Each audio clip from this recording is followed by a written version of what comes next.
आज सुनते हैं पशुपति व्रत कथा। तो एक बार बोलिए प्रेम से शिव जी की जय, माता पार्वती की जय, गौरी पुत्र गणेश भगवान की जय। शिव महापुराण और रुद्र पुराण में कई बार वर्णन आता है कि जो भक्त पशुपति नाथ जी का कथा का श्रवण करता है, श्रवण मात्र से उसके सारे पापों का अंत हो जाता है, उसे असीम आनंद की प्राप्ति होती है और वह शिव का अत्यधिक प्रिय बन जाता है। एक समय की बात है जब शिव चिंकरा का रूप धारण कर निद्रा ध्यान में मग्न थे।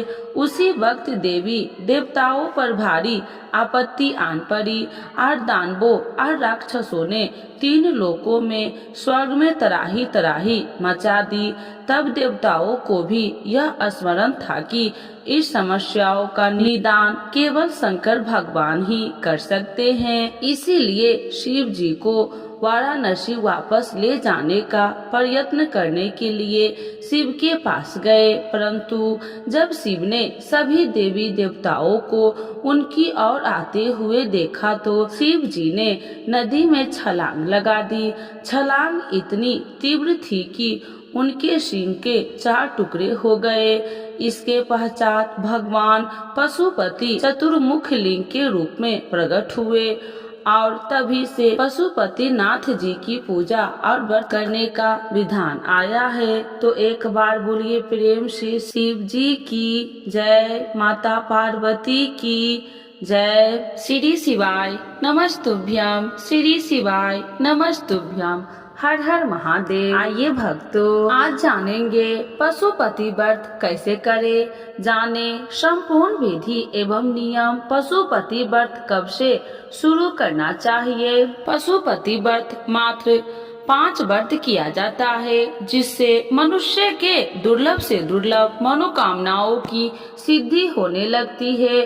पशुपति अस्त्र के समान पशुपति व्रत भी अमोघ है तथा इसे करने में किसी प्रकार की कठिनाइयाँ भी नहीं आती, क्योंकि इसे मात्र 5 की संख्या में ही किया जाता है।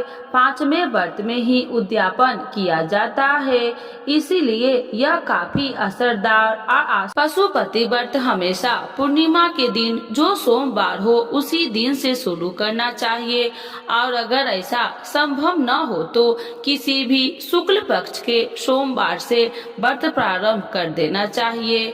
अगर यह भी नहीं हो सके तो जो सोमवार से मन में पशुपति व्रत शुरू करने का विचार है उसी सोमवार से पशुपति व्रत प्रारंभ कर सकते हैं। पशुपति व्रत करने से मनुष्य के जीवन में चली आ रही सभी समस्याओं का अंत होता है, क्योंकि आपको पता होगा कि पशुपति अस्त्र एक अमोघ अस्त्र है जिसका बार कभी खाली नहीं जाता। इसी प्रकार पशुपति व्रत करने वालों की मनोकामना कभी खाली नहीं जाती। तो चलिए जान लेते हैं पशुपति व्रत के बारे में विस्तार एवं संपूर्ण जानकारी। सबसे पहले जानते हैं पशुपति व्रत करने का नियम। पशुपति व्रत करने वाले को सर्वप्रथम सुबह जल्दी जागना चाहिए। पशुपति व्रत करने वाले को एक थाली जरूर लेना चाहिए। थाली में ही पूजा की सभी सामग्री लेकर शिवालय में जाना चाहिए। ध्यान रहे जिस थाली में सुबह पूजन करना है उसी थाली को वापस सुबह के पूजन के बाद धोना नहीं है। उस थाली में पूजा की सभी सामग्री लेकर और 5 दीपक लेकर शिवालय में जाना चाहिए। व्रत करने वाले को मन में कर्म तथा वचन से शुद्ध होना चाहिए। पशुपति व्रत की पूजा की सामग्री पीपल, तांबे या कांचे पीतल, तांबे या कांसे की एक थाली, सफेद चंदन, फूल, बेलपत्र, नंदी जी के लिए दुर्बा, आंकड़े का फूल और पत्ता, शमी का फूल और पत्ता, पंचामृत यानी दूध, दही, घी, शक्कर, शहद, साफ जल जिसमें गंगा जल मिश्रित हो, बेलपत्र, भोग प्रसाद के लिए कुछ सामग्री जैसे रोली, चंदन, घी का एक दिया, भस्म चित्र, कलावा, जनेऊ इत्यादि। पशुपति व्रत की पूजा विधि। पशुपति व्रत करने वाले को ब्रह्म मुहूर्त में जागकर अपने सभी दैनिक क्रियाओं से निवृत्त होकर घर में अपने देवी देवताओं की पूजा करने के बाद एक थाली तैयार करे। जिस थाली में उपरोक्त सामग्री हो सजा ले और उसे लेकर किसी भी शिव मंदिर में जरूर जाए। यदि व्यवस्था दूर हो और न जा सके तो घर पर ही यह पूजन कर सकते हैं, परंतु इस पूजन को जल्दी फलीभूत करना हो तो आप अवश्य ही शिव मंदिर में जाए। सर्वप्रथम भगवान भोलेनाथ को गंगा जल मिले हुए जल से स्नान करवावे। इसके बाद दूध, दही, घी, शक्कर और शहद से एक एक करके सभी चीजों से भगवान भोलेनाथ का अभिषेक करे। जब सभी अभिषेक पूर्ण हो जाए तो अंत में फिर स्वच्छ जल से महादेव को स्नान करवावे। तत्पश्चात भोलेनाथ का श्रृंगार करे। इसके बाद सबसे पहले उन्हें इत्र लगाए, फिर चंदन लगाए, उसके बाद जनेऊ पहनाए तथा अंत में वस्त्र स्वरूप मोली उन्हें अर्पित करेंगे। फिर से अर्पित करें। इसके बाद फूल या फूलों की माला जो आप ले गए हों वो चढ़ाए। इसके साथ ही समीप पत्र और बेल पत्र भी जरूर चढ़ाए। आकरे के पत्ते या फूल भी चढ़ाने से वह शीघ्र प्रसन्न होते हैं। इन सब के बाद घी का एक दीपक भी प्रज्वलित करे। भोग के लिए जो भी सामग्री ले गए हैं वह भोग स्वरूप में वहां पर अर्पित करे।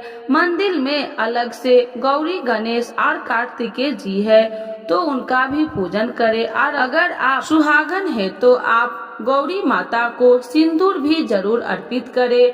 अंत में किसी भी स्तोत्र का पाठ कर सकते हैं। इस प्रकार आपकी सुबह की पूजा पूर्ण हो गई। अब आइए जानते हैं पशुपति व्रत में शाम की पूजा विधि। पशुपति व्रत में जो भी सुबह पूजन के लिए आप थाली ले गए हैं उस थाली को बिना धोए रख दे। जो सामग्री बची हुई है उसे उसी प्रकार रहने दे और उसी से शाम को भी भोलेनाथ की पूजन करे। शाम को अभिषेक करना आवश्यक नहीं है। केवल अपने घर में कोई भी भोग की सामग्री बना ले। जैसे सूजी का हलवा बना सकते हैं, खीर बना सकते हैं, मालपुआ बना सकते हैं या चूरमा भी बना सकते हैं। उसके बाद घी के 6 दिए अपने साथ लेकर मंदिर जाए। मंदिर जाकर 5 दिए वहां जला दे। भोलेनाथ को जो प्रसाद आप ले गए हैं उस प्रसाद के 3 हिस्से कर दे। 2 हिस्से मंदिर में छोड़ दे और 1 हिस्सा स्वयं के लिए उठाकर घर ले आए और उस प्रसाद को पूजा के लिए स्वयं ग्रहण करे और भूल से भी उसे किसी अन्य व्यक्ति को न दे।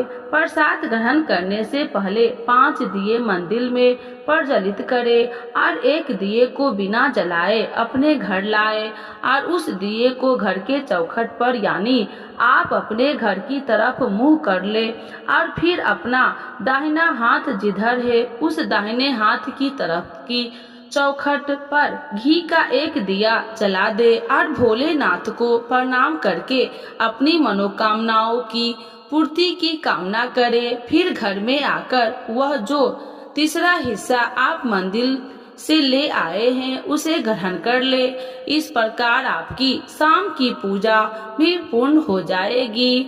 पशुपति व्रत की उद्यापन की विधि भी जान लेते हैं। पशुपति व्रत का उद्यापन व्रत के 5वें दिन किया जाता है। उद्यापन की सारी विधि सामान्य वही रहेगी जो हम प्रतिदिन पूजा करते हैं। 5 दीपक जलाते हैं, प्रसाद का 3 हिस्सा करते हैं। इसके अलावा एक काम और करना है।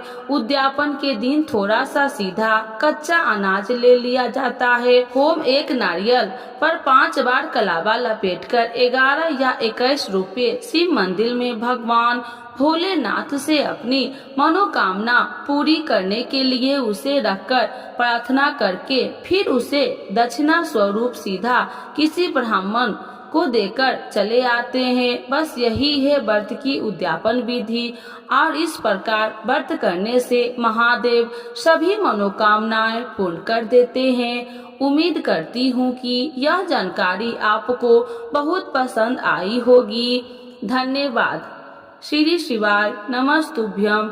श्री शिवाय नमस्तुभ्यम। हर हर महादेव।